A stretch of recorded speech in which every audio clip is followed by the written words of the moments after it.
Michigan played in its fifth consecutive Sweet 16 on Thursday night here inside the AT&T Center in San Antonio, and the Wolverines had dreams of extending their season by at least one game into what would have been the fifth Elite Eight for the program since 2013. But the Villanova Wildcats, the perennial powerhouse and 2 seed out of the South region, had other ideas, and in a rematch of the 2018 National Championship game here in this very city, Villanova won again, coming out on top 63-55 and ending Michigan's season.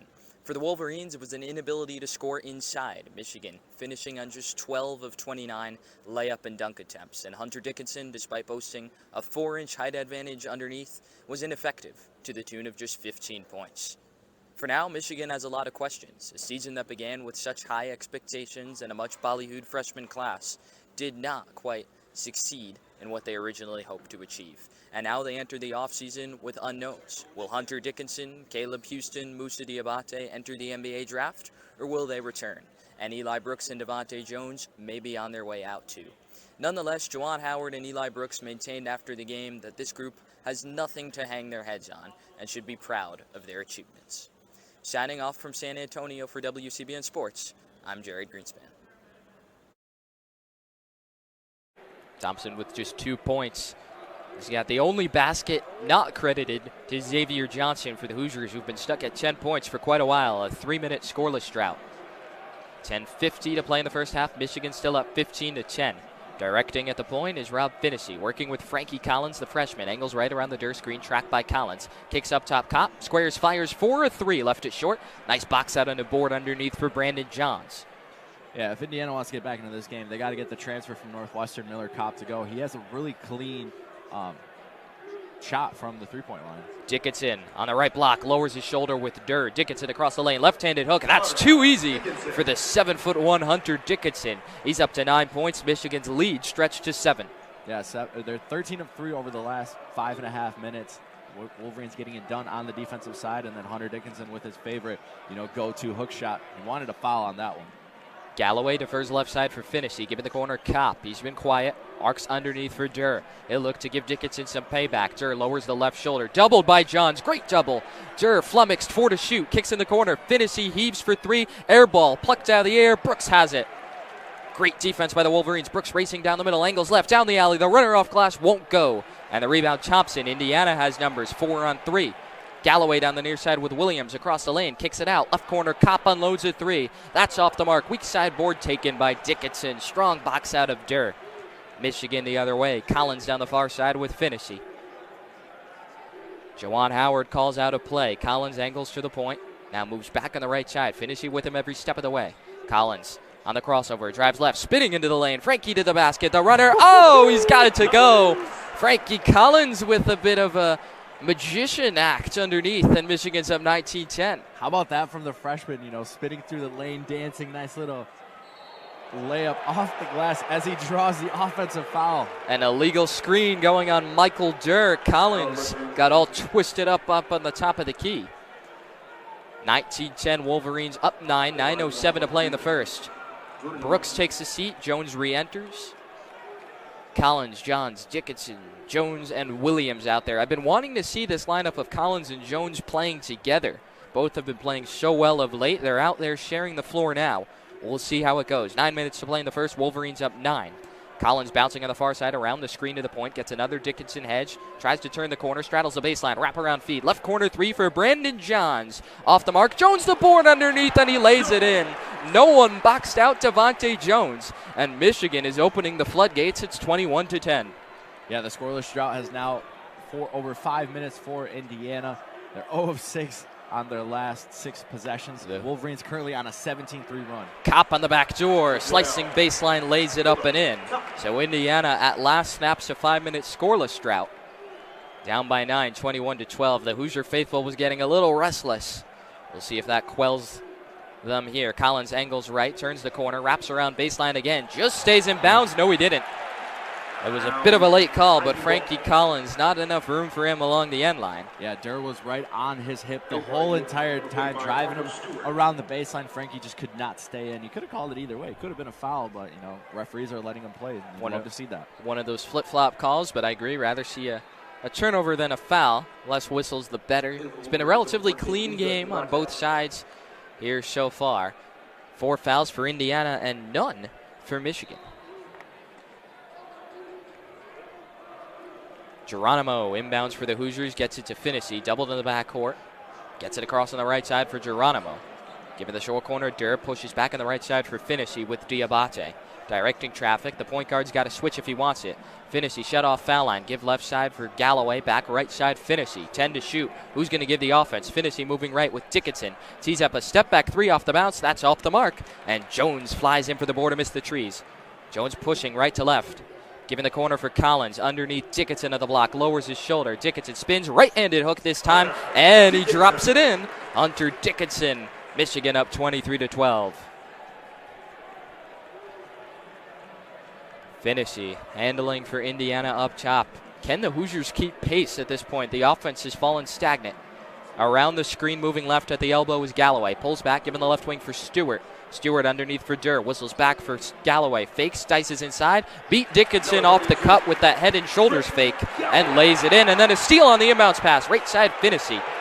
Passes up a 3, drives on Diabate, gets to the rack, sent back by Diabate. Dickinson heaves ahead of the pack for Jones. Jones the other way, 1 man to beat, goes at him, layup is good and a foul. Oh, talk about a swing of events in the Wolverines' favor. They had the steal underneath, blew the layup, Diabate with the block, and then Devontae Jones with the end one. This could be a 5-point swing in Michigan's favor. Yeah, soon.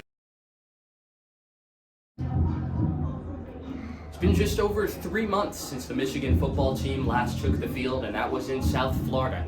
A 34-11 loss that the Wolverines suffered at the hands of eventual national champions Georgia in the college football semifinals. But the Wolverines returned to the field today at the Big House for the annual spring game, where the maize team scrimmages against the blue team.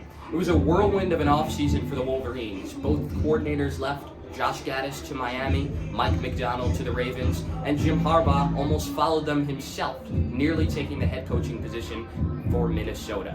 But Harbaugh is back, and so are the Wolverines. And in his first press conference of the offseason, Harbaugh maintained that his team is scary good.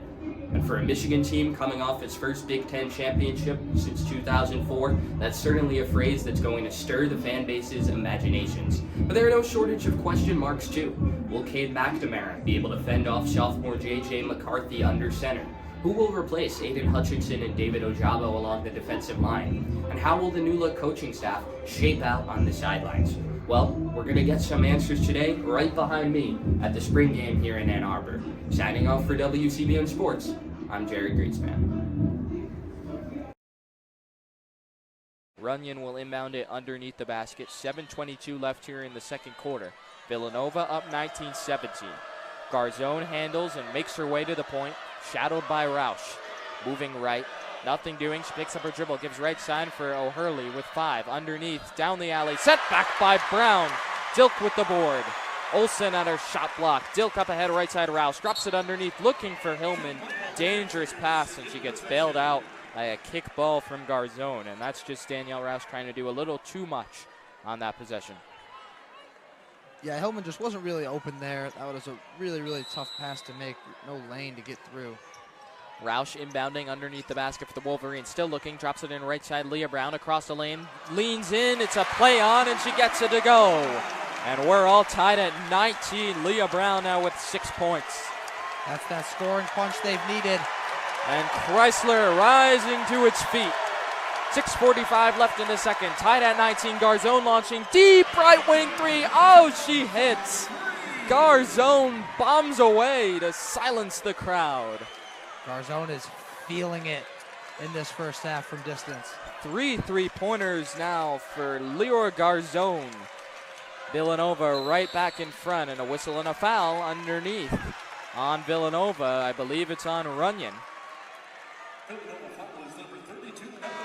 And it is. That's foul number 2 for her. She heads right to the bench.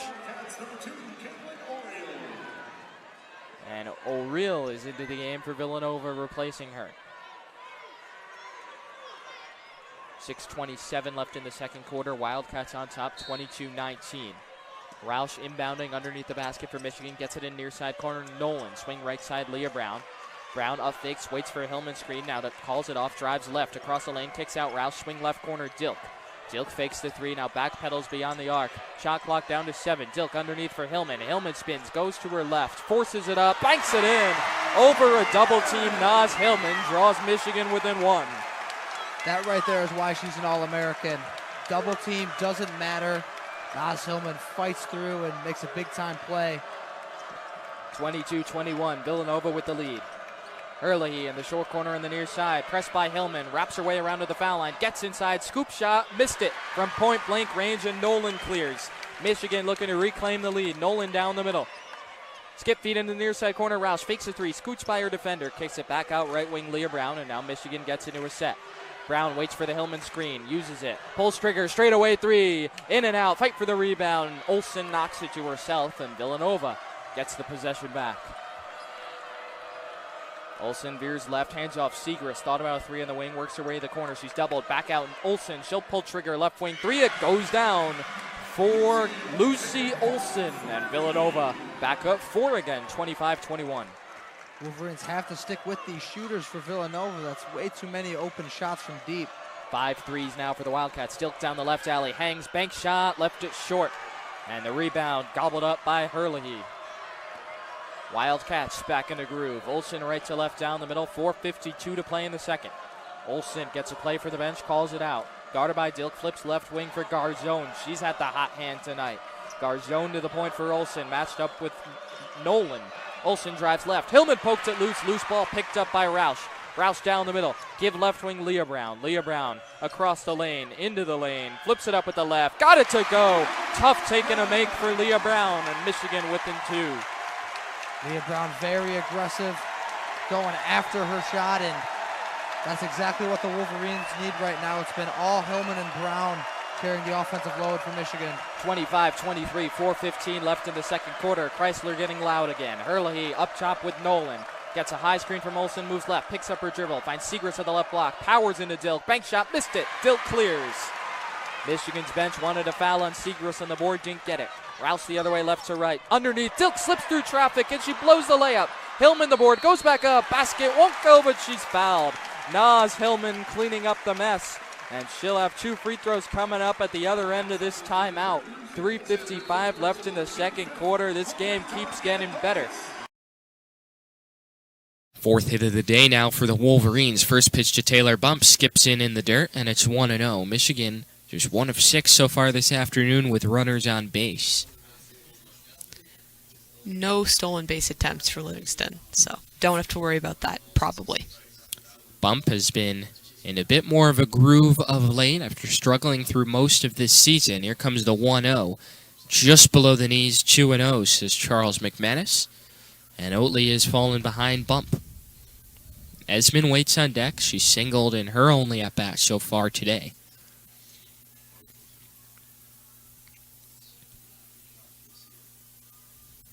Livingston on at first. Here comes the 2-0. That's at the knees. 2-1, a fastball.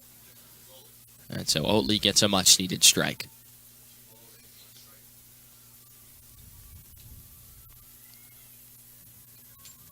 Bump gave the Wolverines the lead yesterday, breaking a scoreless tie.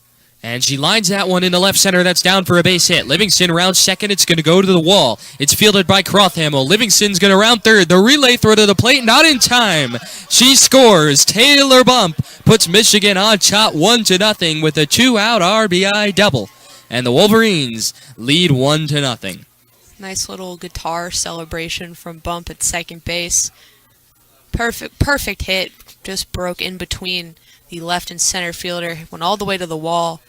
And Taylor Bump continues to hit. She continues to drive in runs. For the last 3 games now, she's given Michigan the lead first.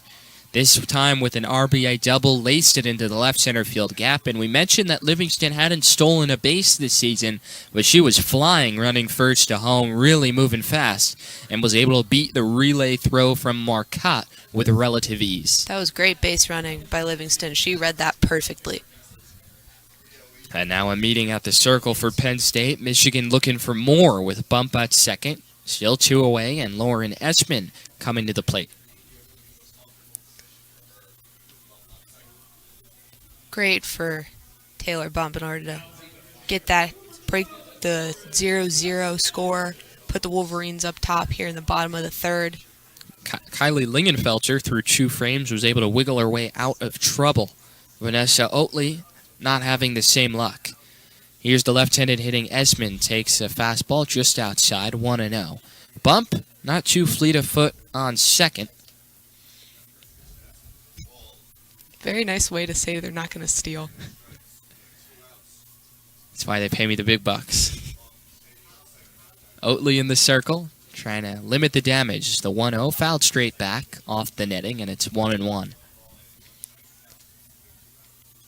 Esmond this season batting nearly 400 with runners in scoring position. Which, like, it's not a real stat, but I digress. Well, Michigan 0 for 4 with runners in scoring position today as that one skips in the dirt again. How many pitches has Oatley thrown in the dirt? I wanted to count them, but I felt like that might have been mean. So I haven't been counting them because I've been told I'm too negative sometimes. I think she owes her catcher, Cassie Lindmark, a dinner. So I've just been very courteously not been counting the balls in the dirt. Well, that wasn't in the dirt, but it wasn't in the strike zone. It's 3-1 as it sails high. If Esmond is to reach, the baton will be passed to Audrey LeClaire.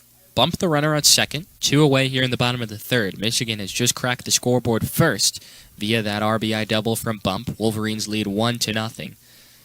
And now the batter's asked for time. Back into the circle, back into the box. Ready for the 3-1. Bump on at second. Here it comes. Swing and a miss. Went after a fastball, and the count is full. So Oatley a strike away from limiting the damage to just 1 run and keeping this game within arm's length for a Nittany Lions team that hasn't scored this series through 8 innings. They've been completely blanked. 3-2 coming from Oatley to Esmond is fouled straight back, and we'll do it again. That one was high this time, but was able to get a piece of it.